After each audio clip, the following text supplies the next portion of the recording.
Domingo 30 de julio. La ley y la fe.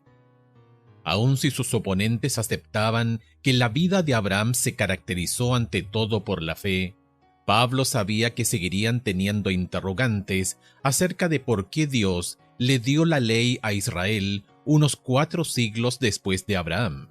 ¿Acaso con la recepción de la ley no se anulaba cualquier arreglo previo? ¿Qué está queriendo transmitir Pablo con la analogía entre el testamento final de una persona y el pacto de Dios con Abraham?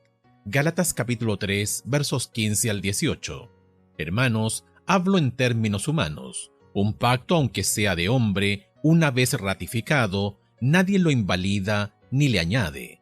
Ahora bien, a Abraham fueron hechas las promesas y a su simiente.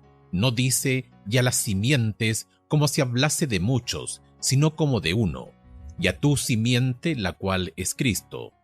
Esto pues digo, el pacto previamente ratificado por Dios para con Cristo, la ley que vino 430 años después, no lo abroga para invalidar la promesa, porque si la herencia es por la ley, ya no es por la promesa, pero Dios la concedió a Abraham mediante la promesa. Un pacto y un testamento por lo general son diferentes.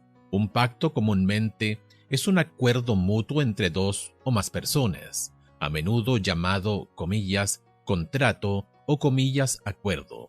En cambio, un testamento es la declaración de una sola persona.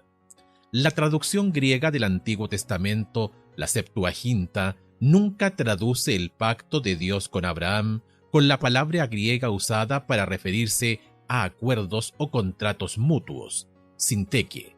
Más bien, usa la palabra para testamento, diateke. ¿Por qué? Probablemente porque los traductores reconocieron que el pacto de Dios con Abraham no era un acuerdo entre dos personas donde se hacen promesas mutuamente vinculantes. Al contrario, el pacto de Dios se basaba únicamente en su propia voluntad. No dependía de ninguna cláusula condicional. Abraham simplemente debía confiar en las promesas de Dios. Pablo utiliza este doble significado entre comillas testamento y comillas pacto para destacar características específicas del pacto de Dios con Abraham. Al igual que un testamento humano, la promesa de Dios se aplicaba a un beneficiario específico, Abraham y su descendencia. Génesis capítulo 12 versos 1 al 5, Gálatas capítulo 3 verso 16. También incluía una herencia.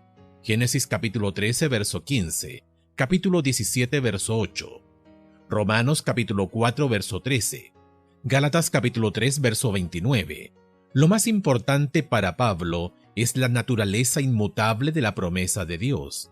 De la misma manera que el testamento de una persona no puede cambiarse una vez que ha sido puesta en vigor, así también la promulgación de la ley por medio de Moisés no puede simplemente anular el pacto previo de Dios con Abraham.